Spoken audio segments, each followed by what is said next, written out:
This was the preliminary dot we made 1, 2, 3 teeth away from the dot.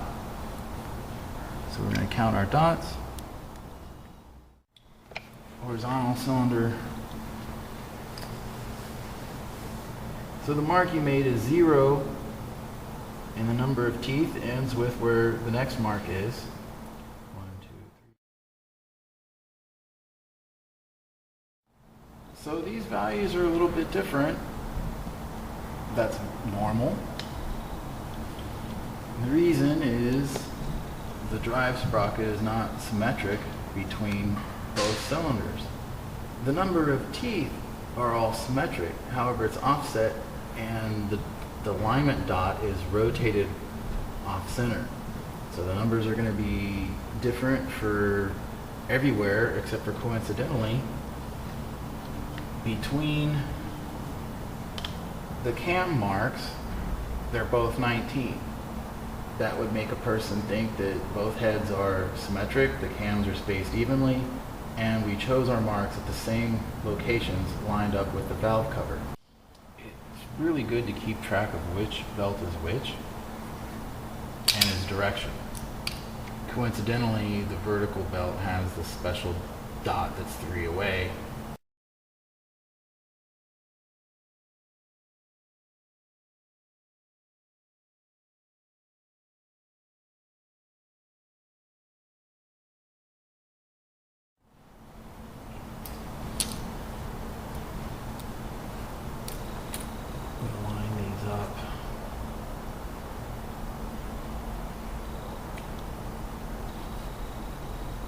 And we count 32.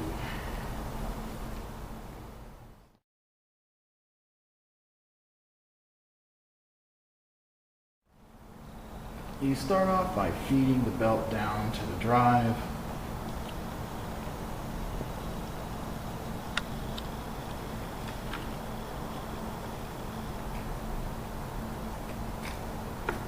Verify and re-verify that your white mark lines up with the timing mark. The exhaust cam is easy to line up. It doesn't have tension. However, the intake cam, you need to open the valves a little bit.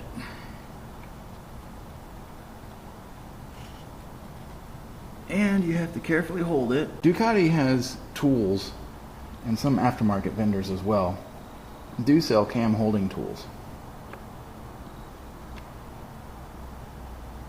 Being the ever so pragmatic sort, I'll try to do things the hard way unless it truly proves necessary.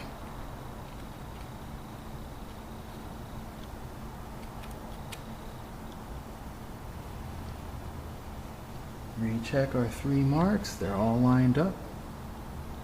Fantastic. We'll leave the tensioning pulley set where it was. We have some tension against it with the lock nut so it can't just fly, and we're not going to lose our cam timing when we rotate the engine back 90 degrees. The horizontal cylinder being at top dead center makes it a lot easier as the cams don't have any valve opening force against them.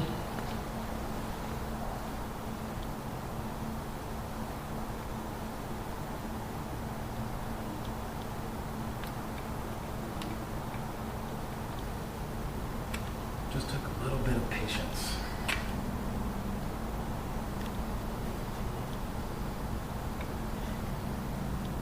Great. And then now we will rotate the tensioner anti-clockwise or counterclockwise to put some tension on the belt.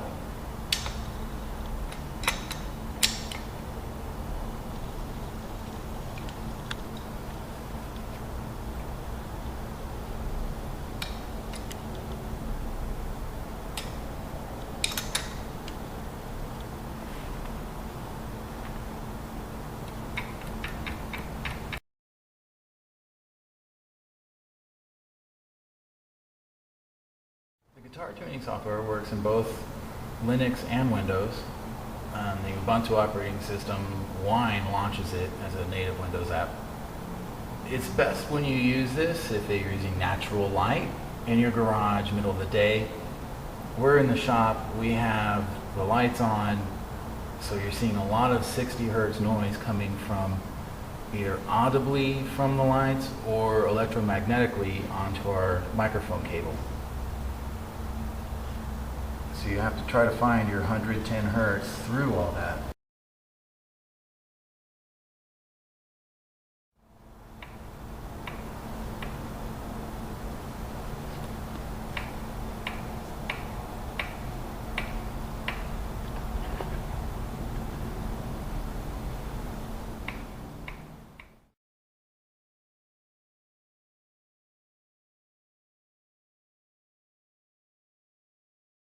So we saw a lot of 117. Let's turn the tension off just a bit.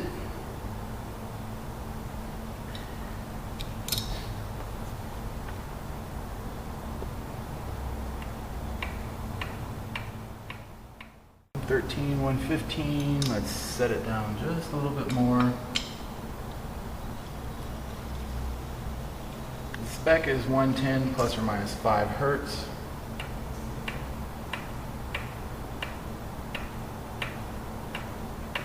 So we play it like a banjo,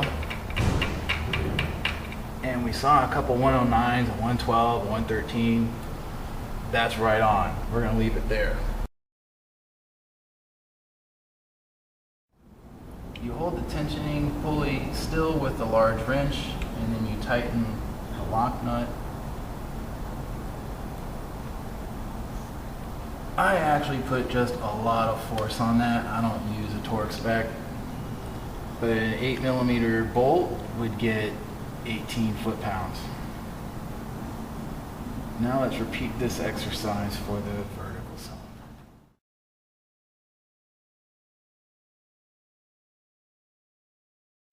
The first step we're going to do is we're going to have to rotate the engine backwards 90 degrees. So we will attach and then remove the crankshaft turning tool. The crankshaft turning tool has the 2 tabs and a bolt. The tabs engage the end of the crankshaft, and the bolt secures the tool to the crankshaft. You need to tighten the bolt well, or you'll shear the tabs off the crankshaft turning tool. And definitely never have spark plugs in your engine. Now we need to turn the engine backwards 90 degrees.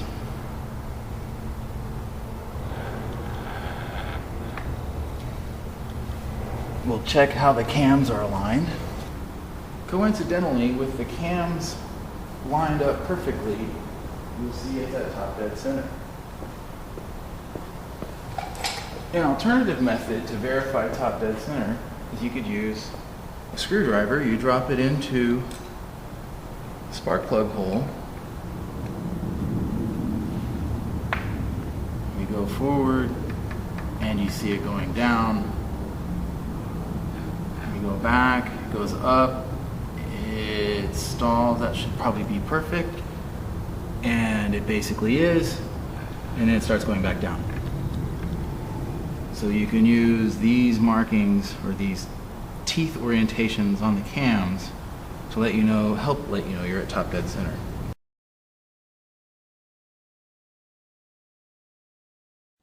So on this cylinder we started just a little bit loose. Tighten up a little bit, and let's see how we're doing.